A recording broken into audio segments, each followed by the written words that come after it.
Good evening and good afternoon. This is Stephen Spector, your Dell Cloud Evangelist. And today I have a really interesting interview with Sinclair, Schuller and Dan Turkenkopf from Apprenda, which is a relatively new company. And like I had my conversation with Krishnan about 2 or 3 weeks ago, we talked about PaaS solutions, and I'm starting to look more into it. And I think Apprenda is one of the really neat and interesting new PaaS companies. So I'm going to go ahead, let Sinclair and Dan introduce themselves and tell you what they do at Apprenda. Hey, thanks a lot, Stephen. Sinclair Schuller. I'm the CEO and co-founder at Apprenda, so I'm responsible for all things that match our blue logo. Uh, but we'll get into some of those details in a bit. Yeah. And I'm Dan Turkenkopf, sales engineer and product management. So I work very closely with prospects and customers trying to figure out how Apprenda can provide them the private PaaS solution that they need. So that's great. So to have two of you here is really excellent. I'm excited about that. So why don't you guys, give the people listening, tell us about Apprenda, what it is, how long the company's been around, and what you guys are trying to do. Sure. And Steve, maybe what I'll do is I'll give you a little backstory on how we got founded that usually kind of helps describe the scenario a bit more in depth. Yeah, perfect. So I personally come from an engineering background. I spent the early part of my career as an architect and software engineer, and I've done that in a variety of contexts, ranging from working for independent software vendors all the way through enterprise IT. And the enterprise IT stories that I have, I think, really define Apprenda at the end of the day. So I worked in two different organizations that were very different from each other in terms of what they do. One, the State University System of New York, and the other, Morgan Stanley. And in both of those IT organizations, there were a lot of commonalities in terms of how applications were built and deployed. And I'll walk you through the typical scenario. So at a place like Morgan Stanley, what would typically happen is that you'd work for some business unit. In my case, I worked for portfolio accounting. And we'd get directives coming from the business to build certain custom applications internally. They'd need some new app to manage XYZ asset or whatever it might be. And we'd get tasked as software engineers to build that out. Now, the interesting thing is that those apps, depending on the complexity, would take anywhere from 1 to 3 months to build. And then to deploy would take just as much time. You'd find yourself spending 60, 70, 80, 90 days deploying the application. And you kind of step back from that and say, wow, that's a pretty huge chunk of time spent on deploying and configuring an app, where the actual difficult part was writing the code. And to spend equal portions of time on both is just absurd. And you kind of step back and try to boil down why, and it was predominantly driven by the fact there's a lot of technical friction in deploying an application. There's a lot of configuration problems. It's very manual in nature. And, there's always bureaucratic red tape that plays into that. That won't go away. But the technical pieces would account for a majority of that time. And it was very frustrating as a developer that in order to get an app deployed, I'd have to call IT, get servers provisioned, OSs provisioned. I'd have to manually configure things or ask IT to manually configure those things for me, and things would undoubtedly fall apart at some point. So, you do that across a bunch of applications, potentially hundreds across an organization like Morgan Stanley, and that's a lot of wasted time. And then what was worse is that if you were on a team that was responsible for more than one app, each of those apps, as they became more complex, needed a lot of common architectures. So we'd build things like distributed caches and message brokers, service buses, whatever it might be that was needed. And we rarely had the foresight to build that as a common service that would be shared across apps, so we'd reinvent the wheel often. So as developers, we lost tons of productivity to the deploy and configure side of the house, and we also lost tons of productivity to building moving parts in these applications that should have been built once and shared across the apps, and that was very frustrating. So Apprenda is essentially the solution to that problem domain. What we did is we stepped back and said, well, this is a technical problem. Could we solve it in a technical way? And what you need to do this essentially is a operating system layer for your data center. And that's fundamentally what platform as a service is. So we built Apprenda to empower any organization to actually deploy a platform as a service layer on top of any Windows infrastructure and materialize a PaaS for .NET. And again, the goal being, well, could we provide developers that cloud layer inside their data center so that they could very quickly deploy and manage apps, literally at button clicks instead of at 90-day windows, and also have APIs and frameworks available to build some very complex apps without having to do all the heavy lifting on the engineering side. So one of the things that I found really interesting about Apprenda is it appears to me that your approach is different than I've heard whenever we hear about cloud within enterprise IT and stuff like that. We always hear about, I'm the employee working at this company, I need access to my apps. And it's always talking about that kind of internal customer to IT. And your approach coming from the internal developer perspective seems very different than what I usually hear. Is that something unique that you guys are doing, or is that just something that's the PaaS idea? I'd say it's the PaaS idea flavored with some Apprenda specifics. So one thing that we do that's very different from the rest of the market is we focus on our PaaS layer being an engine to create a services model, right? So what we see in enterprise IT right now is that most IT organizations are trying to become internal service providers to their IT staff, to the developers. And you talk to a CIO, and their goal is, can we offer compute and storage and things of that nature in an on-demand way so that they can be consumed by developers in an ad hoc way? And that's what we focus on, not so much the internal end user, but rather the internal developer, and empowering the organization to give a self-service platform layer to those developers. Now, interestingly, the ultimate end goal is to build applications for the internal end users. So we do have in the platform things like automatic multi-tenancy for your applications, or entitlements management, they're really esoteric, used to provide a better internal end user experience. So when they build applications for the lines of business to consume, those lines of business have a very easy way to actually consume those apps as if it was an internal services model. Okay, and so that model makes a lot of sense, and it seems to me it's kind of a new message going out for cloud. And I think when Krishnan talked about PaaS being new and something interesting to look at, I can kind of, for me, it's this kind of inverted explanation of it.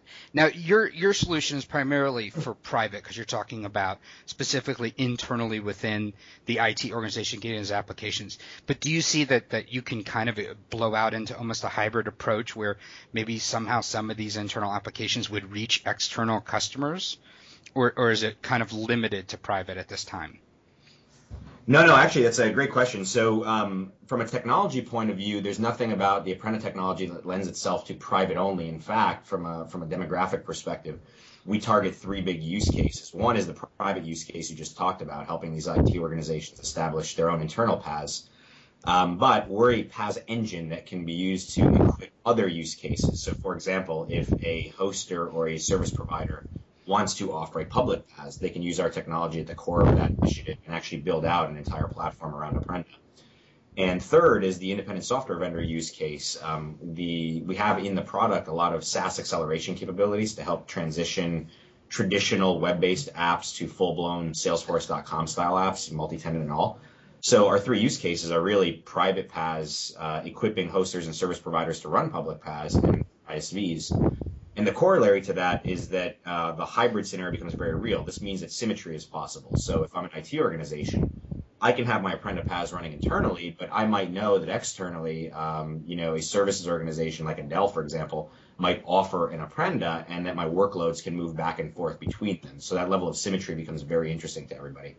Dan, I don't know if you have any color to that. Yeah, I mean, besides kind of the hybrid approach from the delivery model that Sinclair mentioned, there's also the hybrid approach from the consumer of, is our applications going to be consumed internally or consumed by external users? And we find in a lot of enterprises that they offer both of those. They've got the apps that their employees are using internally to, manage payroll, manage the internal business, and then there are apps that they offer up to partners, offer up to even end users, that they want the advantages of not only the deployment capabilities that a platform as a service gets you, but even also the SaaS capabilities that Sinclair touched on. So even within a private PaaS scenario, you really see the whole gamut of consumer of end user type consumption.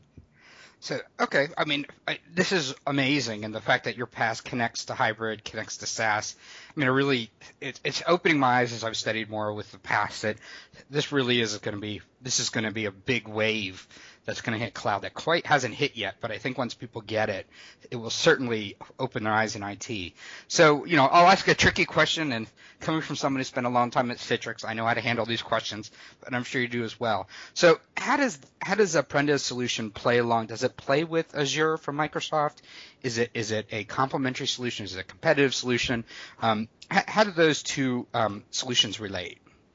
It's actually really complementary. So, one thing to think about is we compete with Azure as much as Windows Server does. Nobody would say Windows Server competes with Azure. There's a symmetry question within Microsoft and at Apprenda as well in terms of private and public cloud. But what we focus on is on the private cloud side, really filling out the ecosystem hole that exists. There is no private cloud solution for PaaS in the .NET world, and we're spearheading that. And, our alignment is with Azure, is with System Center and Hyper-V in both of those regards. And I think it's a real alignment in the sense that, one, what we try to do in enterprises is culturally get them tuned to consuming platforms in this way, which I think increases the propensity for them to use something like Azure in the future. Mm-hmm. Second, just from an R&D perspective, we're always looking for ways to innovate and connect into Azure more directly, maybe having parts of Apprenda running on Azure entirely at some point. And I think that fulfills the longer-term vision of full symmetry between the Microsoft private and public scenarios. So we play quite nicely with it, and we do enhance the Microsoft private cloud story quite a bit. It's been centered right now on System Center and virtualization, things of that nature, and we just level that story up stack a bit. Yeah, it's not really a cloud. Well, yeah, it's an infrastructure cloud, right? At the end of the day, it's not a PaaS cloud, and that's what we bring to the table.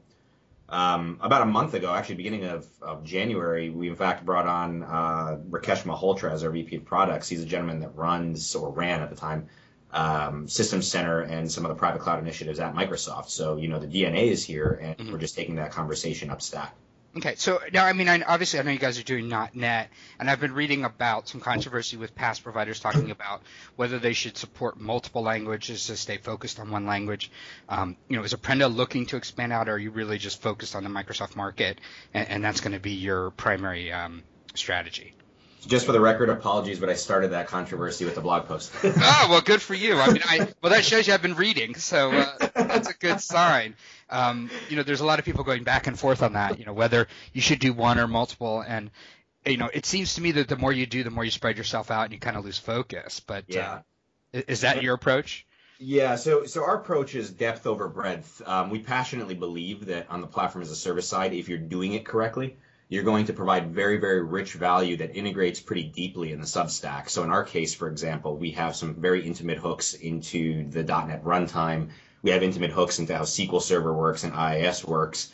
And, in order to achieve that, you have to have that laser focus. It doesn't mean that you can't branch out into other stacks in the future, but if you want to maintain that level of fidelity, that level of richness on the functionality and capabilities side of things, then you have to treat these a little less flippantly and not, introducing technology stacks at a whim.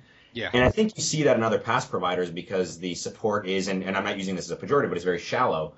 It focuses on lowest common denominator value, which is things like, well, we deploy the app. But then after that, the value starts to fall apart for those stacks. Yeah, we have IIS for deploying apps. That's not what a PaaS is about. Exactly. It's about two things. One, the developer productivity around those DevOps tasks, but then second, around very rich APIs and frameworks for building next generation apps, right? And if you don't touch that bucket, I don't think you're going to succeed in the PaaS world. So we took the approach of depth first. We're focusing on .NET. In the future, it's likely the case that we will introduce another Substack. You won't see a flurry of Substacks come into the Apprenda ecosystem. But maybe something like a Java becomes part of our future here. Yeah. So that's our approach to the problem. And I think architecturally is just the correct way to do it. If you look historically, you don't see, the application servers of yesteryear supporting 10 different runtimes. They were Java. It was JBoss, WebLogic, or on the Microsoft side, you had IIS. Nothing about today changes that. We barely can get multiple languages compiled out of the same IDE, and we're editing text, for God's sake, right? Yeah. So to me, it's crazy to think that you're going to have a future of rich value that has 80 stacks under the hood. Yeah, well, we all dream, right? That as developers, would go, oh yeah, we can do all these things, and that's why we have product managers that go, no, you're only going to do this. I was a developer for many years, and then they always have product managers that go, no, you're going to just do this one thing and stop thinking about everything else. Make it simple, make it work, because customers don't want 80 things; they just want one. They want one, and they want it to work really well. Best of breed is super important in cloud, and I think if you stop specializing, the cloud value actually starts to break down. So yeah, I agree. It's a developer thing, right? We all want to write the cool, flashy stuff, and the customers are like, no, just make it work. Mm-hmm. So, if I'm interested in learning more about Apprenda, both your website, events, where can I go to learn more about your company so I can let people know? And of course, I'll add some links and things like that on the blog as well. Yeah, a couple of places. One is Apprenda.com. We have a pretty rich set of documentation there, both from a product knowledge perspective as well as down to like the API level. So if you want to understand how Apprenda works, you can go that deep. In fact, our PaaS is downloadable, so somebody could learn by actually touching and playing with the product. We give away essentially a 12 gigabyte cluster for free, and it's a full featured PaaS instance. There's no limitations, which I think is the best way to learn. Yeah, hands on. Yep, absolutely. And that downloadable one, the downloadable offering is, as Sinclair said, 12 gigabytes for free, run it on multiple machines, just with a distributed installer that takes 20 minutes to install if you've got IIS and SQL Server installed. Okay. It's a real nice, real easy roadmap to get on, or on-ramp to get going and trying it out. Well, I think we're going to have to introduce you to the Dell Crowbar team, and we can put some hooks in. It's an open source solution to install bare metal to put big clusters. They're doing Hadoop and OpenStack right now. I think we should hook it up with Apprenda links, and then all you could give your customers is a little file, and it would go do the whole thing directly for them. They wouldn't have to install anything. That sounds like a plan. So look, I threw a little Dell in there so we can connect you. Are there any events that you guys are going to be coming up to that I know a lot of people listening go to different cloud events, and maybe they can come listen to you guys speak or come to your booth or something? Yeah, we're going to be at Cloud Connect. I'm actually on a panel there related to enterprise private PaaS, and we are going to be having tons of conversations around that. So that's, I believe, next week, right? The week after next. The week after next. Yep. Okay. And you're going to be at Cloud Expo in New York City. Speaking at Cloud Expo in New York City, and we probably attend just about every cloud show out there. We sponsor the Microsoft Tech Edge shows, the Gartner shows, so you'll find Apprenda in just about every one of those situations. Yeah, and then code camps up and down the East Coast as well. Great. Well, Dan and Sinclair, I really appreciate you taking the time today. I know I've been chasing you guys for a little time, but your technology is quite interesting, and I really thought it was worth sharing with Dell customers, especially looking at PaaS and trying to understand it. And I felt like looking at your technology really gained a way for me to understand PaaS that I didn't before. So, I appreciate you guys taking the time, and I am sure we will be talking again in the future sometime. And at one of those events, maybe we'll do a face-to-face interview, and we'll add a little bit more color to than just an audio conversation. Excellent. Hey, thanks a lot, Stephen. Thank you.